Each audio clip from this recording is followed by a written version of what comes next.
I got it. Okay, today's Daf Yud Aleph. We are starting, however, on Yud Amud Bet. Very interesting Dapim today.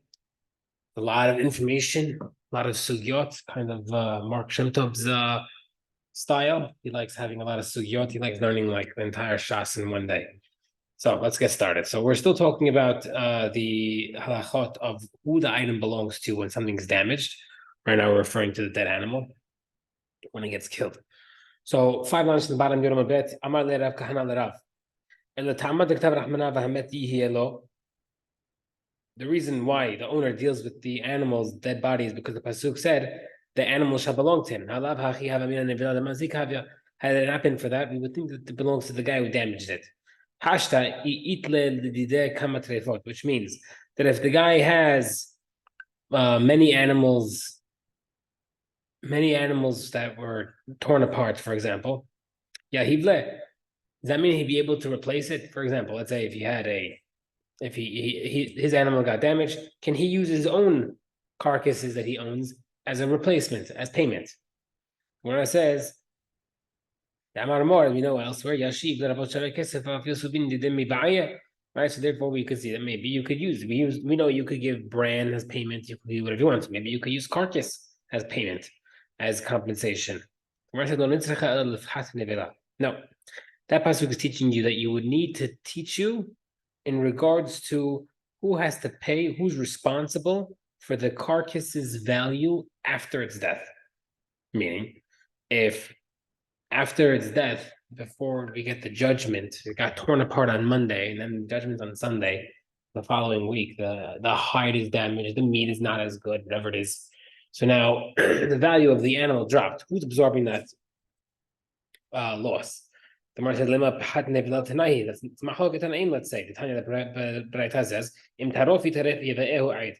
If the animal is torn apart, let's say by a wolf, you shall bring a witness, which means maybe yavo aidim shenetrefa be'onest. First, prove the guy who's supposed to be watching it. Right, that's the case. If I'm supposed to be watching the ox and it got torn apart by wolves, I have to prove that it was torn apart by wolves while I was watching it. Upatur, and then I'll be patur.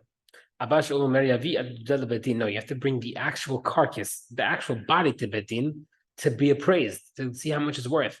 The more right? So let's say that mahloket over there is based off this mahloket. Abasha holds that the dead animal, the money that is lost from the dead animal is on the person who is on the damagee, belongs to his problem. More so about the mazikav and other master and Tanakama holds that it belongs to the damager. The rest says let the kula amadinizakri. Everybody holds that the depreciation of that dead body belongs to the damagee. It's his problem.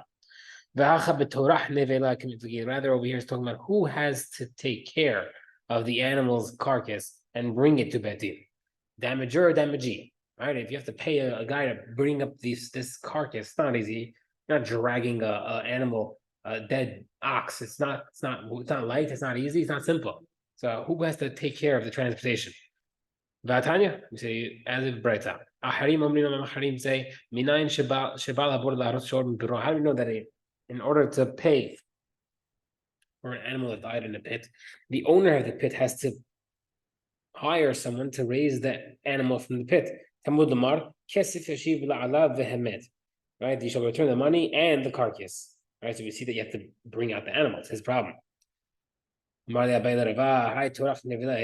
this case of transporting the dead animal? Ever to mind the case where the pit itself is worth $10.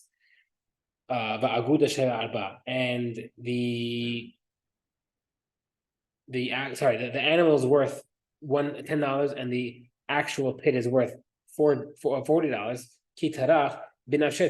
He's losing money by taking it out.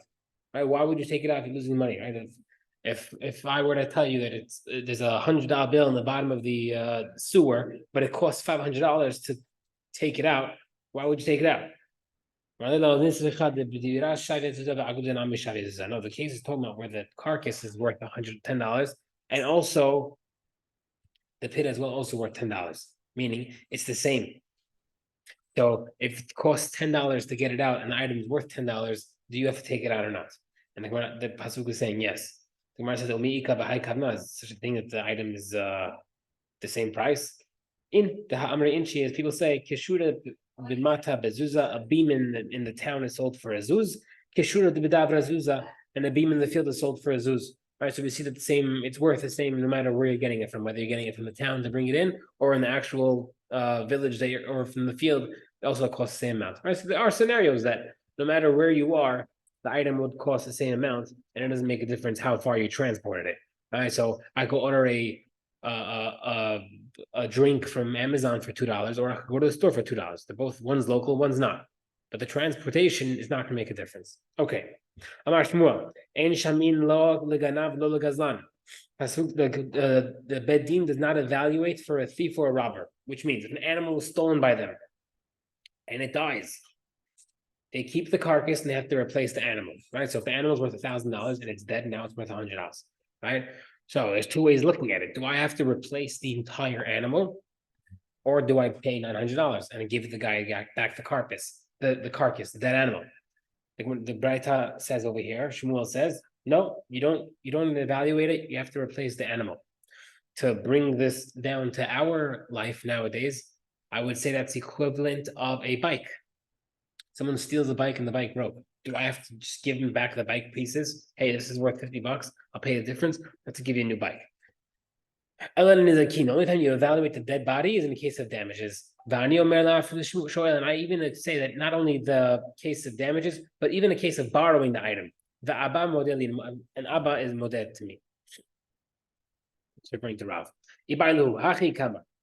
Shmuel meant to say as follows: after the Shoel Shamin Abba modeli, does Abba Rav agree to me in the case of borrower?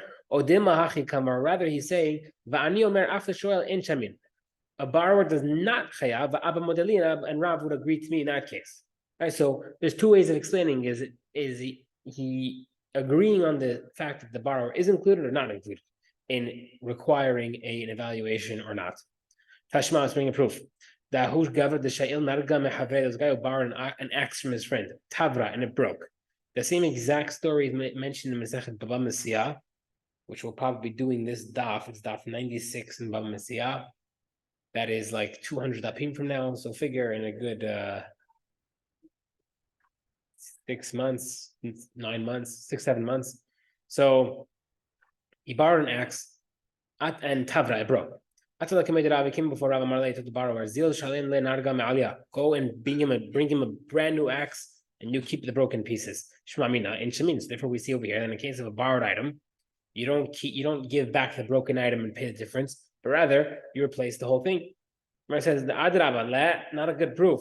Mida Amri le Rav Kahana Rav Asi the Rav. From the fact in that story where Rav Kahana and Asi told Rav, Dina Hachi, they asked, is that really the halacha? Vashatik, and he kept quiet. Shema Mina Shamin. Which means that Rav agreed that he was wrong. Right? Rav told him, replace it. And his friends turned to him, the other rabbis turned to him and says, is that really the halacha? And he didn't defend himself. He didn't say anything. Which means seemingly he agreed that he made the wrong psak. And in general, you should appraise it and pay the difference. Itmar, Mar'ula Marav Bilazar, Shamin Laganav Viglazan, you do evaluate the item for a thief or robber, which means he pays the difference. Rapapi Amar, Ein Shamin, you don't. Right? The halacha is that you do not evaluate for something that's stolen, but you do evaluate for something that was borrowed. So seemingly, according to that psak, someone borrows something from you and it's broken, he can hand it back to you and pay the difference. In my personal opinion, that's annoying. I lent you the bike. I don't want my broken bike pieces back. I want a new bike. Okay, now that we mentioned Ulab Amar Abilazar, we're now going to bring down a lot of halachot that he's mentioned. Amar Abilazar, if a woman had a miscarriage and the baby, right, or a little biology lesson, and Hilchot Nida lesson as well. A baby's born in an amniotic sac, right? So usually that's torn when she gives birth. However, if she had a miscarriage and the baby's born in that, so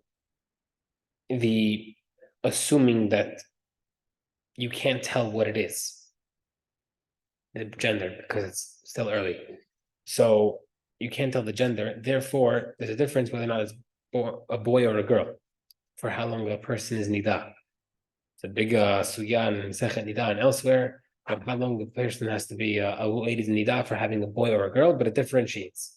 So if the baby is born and the baby was emerged between 2 days. We count the days of the tum'ah of the child from the first day.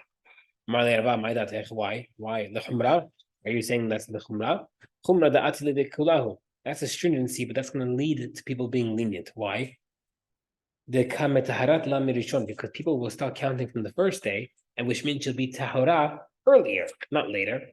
We say no.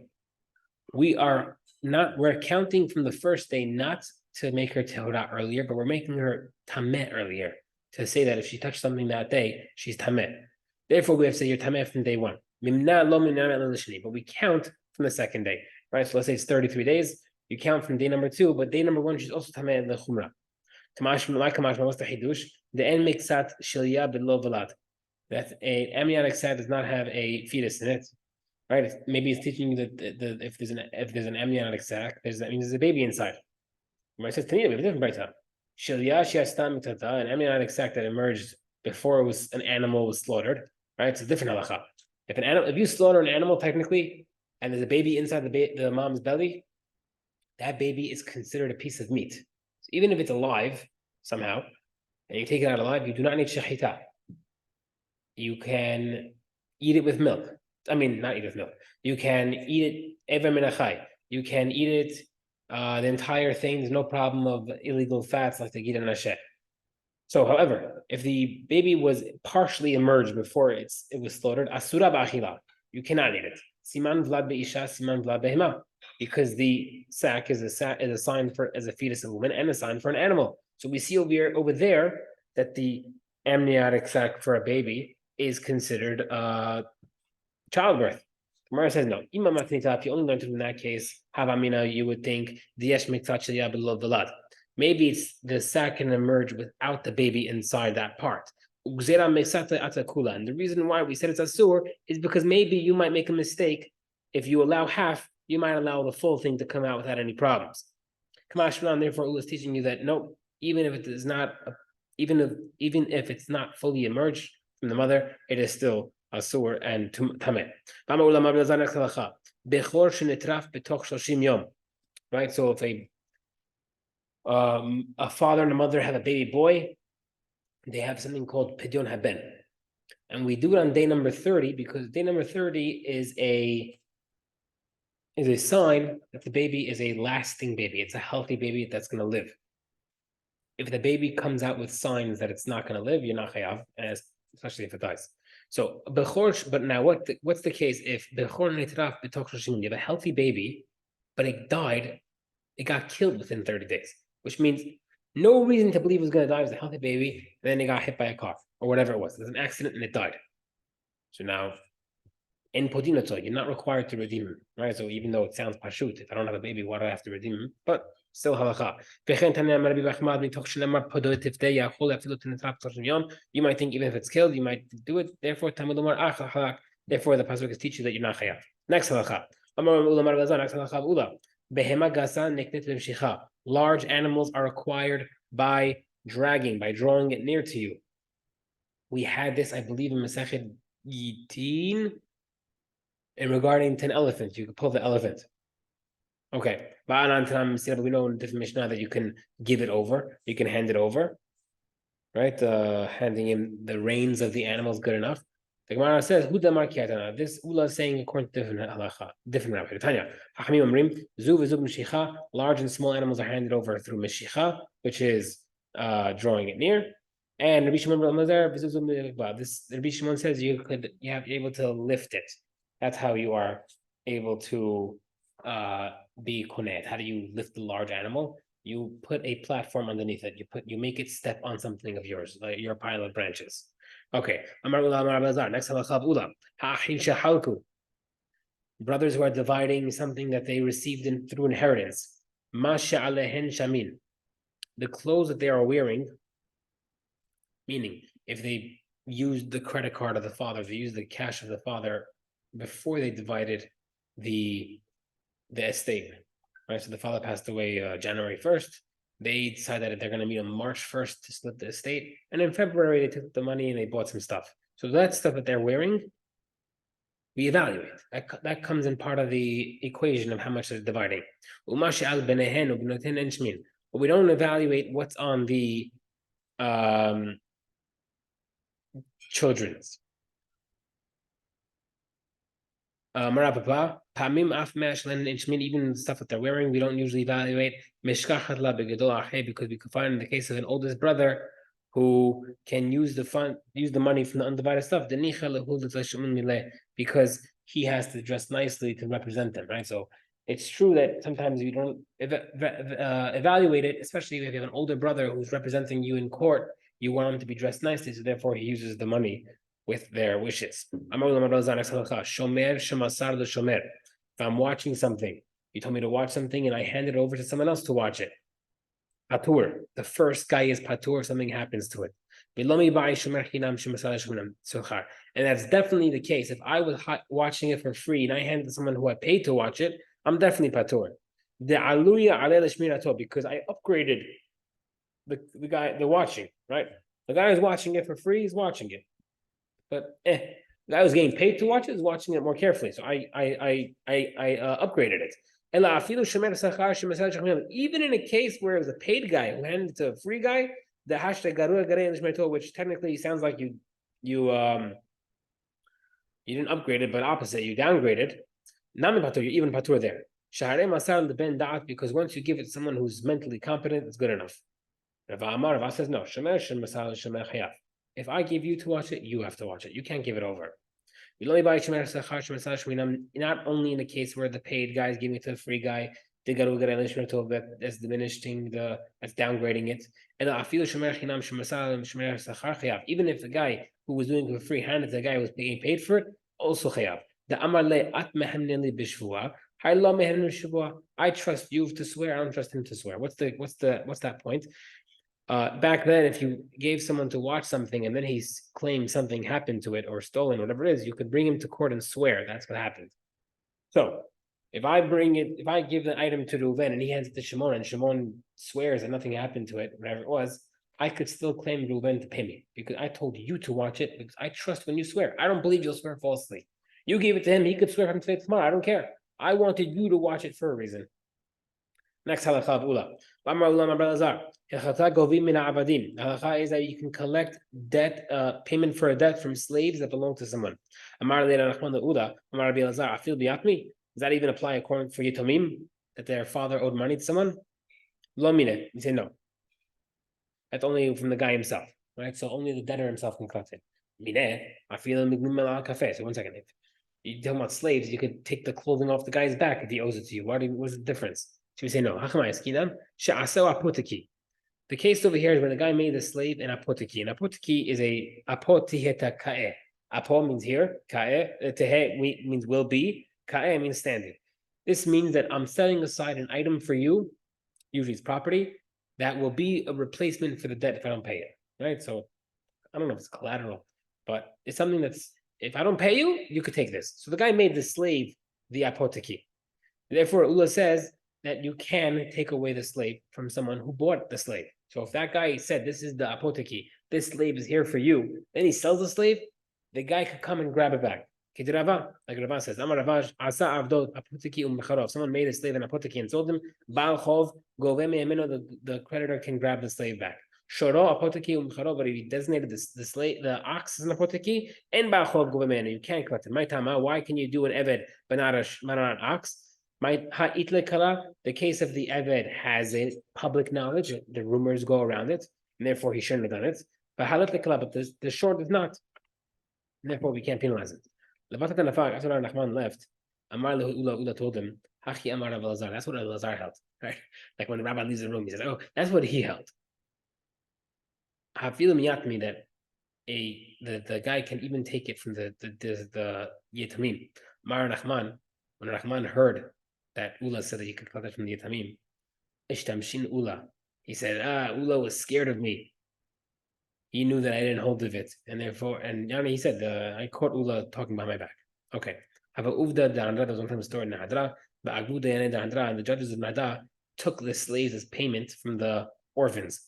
Have a Uvda Putita is another story in Putita, but Agved Rahana Barbuzna, and he also took the slaves as payment for the orphans. Amar Rahman told them, Zila Hadru, go give them back.